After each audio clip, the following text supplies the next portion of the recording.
Passport to Success podcast, where this week we are looking at Facebook ads and the 3 best ways to promote your products on Facebook.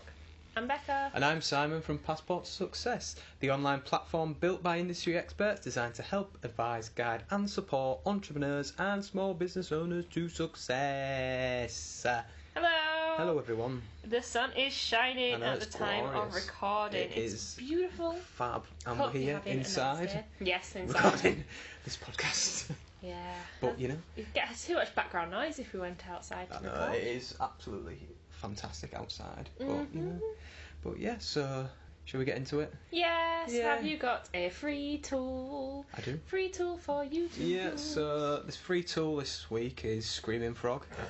So, the name just really it's tickles not me. just a I screaming just frog. picture this little frog going screaming. "Yay!" Yeah, it's not a actual screaming frog. So what Screaming Frog actually does, it provides a full website analysis.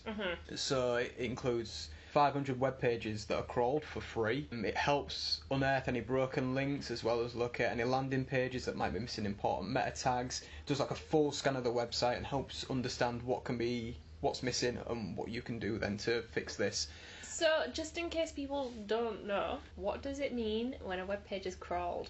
So Google, they go and look at everything. So they crawl all the web pages. So they just sit on your website, and they'll go through each page. So they're just slowly going through them all. Yeah, so they go through. Yeah, so they go through the pages. So, say for example, if you've just created a new website, you won't exactly be ranking on Google very well before, and Google usually crawl pages and check what's in there, check the meta tags, check the titles, what you're trying to rank for, etc. Just in case any viewers any listeners didn't quite understand the terminology of a page being crawled. Yeah, so it's not. Yeah, so basically Google go on it and they go on your website and crawl the pages that you're trying to rank for, basically, to help position you where is appropriate. Yeah. So what they do is can crawl either small or large websites very efficiently. 500 web pages is quite a lot of web pages, especially for if you're just starting up and you've got a small website. I mean, it's perfect, really. And it lets you analyse the results in real time, so it gathers key on-site data and allows you to make formal SEO decisions. It's a really good tool. It might take a bit of getting used to. It is a tough one. There's a good number of tutorials out there giving you a quick background on how to use it and everything, but it gives a really good indication of what's missing from your website, what might have changed, and gives a full analysis of it for free. So it's definitely worth looking at. The website is just Screaming Frog, all one word. .co.uk. But yeah, it's really good tool. Good tool to use. Yeah, especially because SEO can be a term or a field where some people might be like, oh, I don't know anything about websites. Yeah. It's tough. I know, I was there before I knew much about SEO. It was very daunting, but you need to understand the basics of it if you want your website to perform well. Yeah, it's people SEO and it's like, oh my god, no. I mean, if you don't know about it, outsource it. That's absolutely fine. Yeah, but at least get a basic understanding and grasp of what SEO means. Exactly. So this week we're going to be looking at Facebook ads. Facebook ads are probably the best value for money ads that are out there at the minute on social media. It always changes as I'm doing this podcast. Facebook also owns Instagram as well, so your Facebook ads will be pulled through onto Instagram. A lot of people use them. They're quite user friendly. I mean, easy to use. You just think of how many people are actually present on Facebook and your audience, and it's just, there's so many people that you could be reaching to. So Facebook ads, it's worth learning how to properly use them. If you want to dip your toe into ads, I think Facebook is the first one to go to, rather than go straight for Google ads. Facebook ads are the best one to try. Definitely.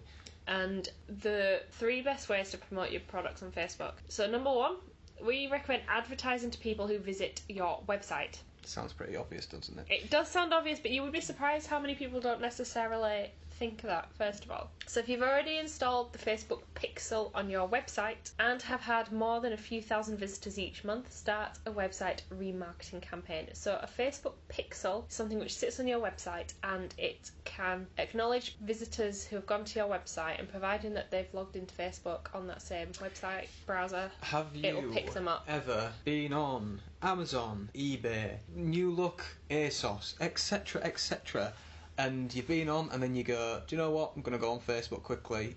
Facebook, and you've got bam right there.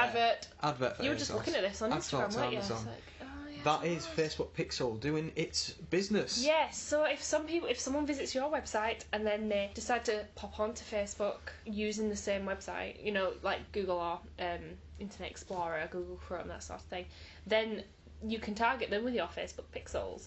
It's an easy win because you're targeting the highest quality of audience temperatures, which are hot audiences, you know, because it's hot, lukewarm and cold. They're looking at your website, they're interested in buying, they're intrigued, they are possibly your best chances at converting. Mm-hmm. So this is an easy win campaign. So they are hot audiences. You know, you get hot leads, and you want to retarget these people because the more likely to buy from you, and then they're going to be reminded and triggered of your content. Yeah, it's always the same. Just because they haven't bought doesn't mean they're not interested on your website.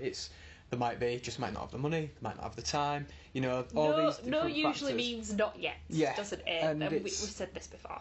And basically, using Facebook Pixel on your website to then go into Facebook ads and remarketing towards these people can really, it just tells them not to forget about your website and what they were looking at previously, and it gives you an opportunity to convert people who are interested in your business. It's probably worth saying that we know that a lot of this is it's hard to comprehend without seeing it on the screen, so we will at a later date create videos. Yeah. And we can do screen capture so you can see exactly where to go. Yeah, we'll show you how to. We'll do obviously these are the three best things we'd recommend. What we'll do is we'll go into more depth on how to actually create the ads, the remarketing ads themselves, so you can actually understand how to. Because it's all very well and good us talking about all you need to do is do this, this, and this, but I'm the kind of person that I need to see it on screen to learn. Yeah. So we will cover it at some point. Definitely. Don't worry. So number 2 is that you actually advertise to people who interact with your business on Facebook and Instagram. So again, sounds like an obvious one, but if you don't really get in the few thousands and it's worth adding Facebook Pixel to your website. So what you actually have to do is look who's interested in your business. It's obviously Facebook and Instagram are both integrated now, and what you're going to want to do is it's very similar to the remarketing campaign as well, what we previously spoke about when you're creating the ad. Again, we'll go into more in depth of how to actually create these ads and everything with people who are interested in your Facebook and Instagram accounts. But it shows people that actually have an interest in your business by targeting these people. You're not going out there and trying to pull people in from somewhere else who hasn't really seen your business.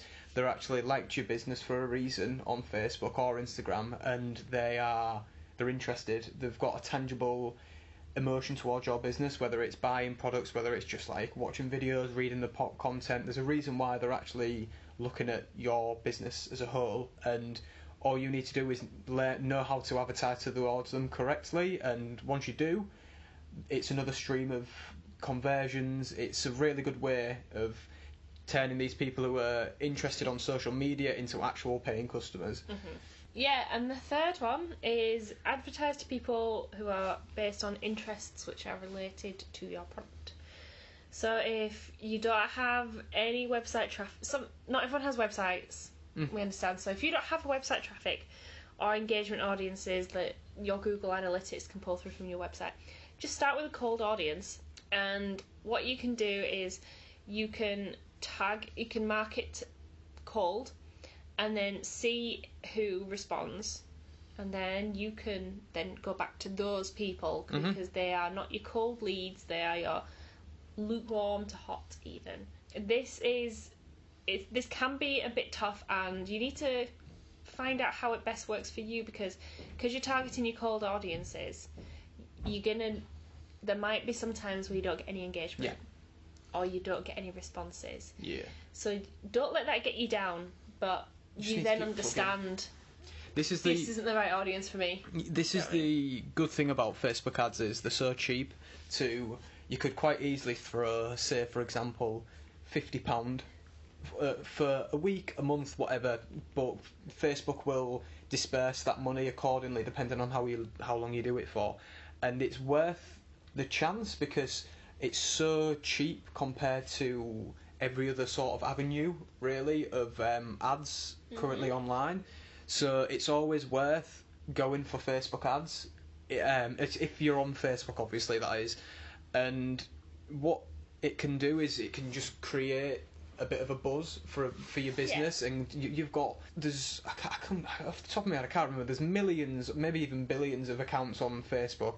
Obviously, they're not all based in the UK, US, etc. They're obviously globally, but it does mean that there's a huge audience there for you to target. But even your audience, when you actually do your Facebook ad and everything, if it's in the UK, you're given like a scale on the side which says what this ad will be aiming towards. Yeah. Whether it might be between 1,000 and 3,000, it might be 3,000, 5,000, etc. Yes. And it gives you an understanding of how your ad is actually going to be positioned and how that it should perform, really. So it is really, really worth getting into Facebook ads, and these 3 different areas are well worth looking into. Obviously, they all depend on if you're getting a lot of traffic towards your website, if you're only getting a bit of traffic, or if you're getting zero traffic at all.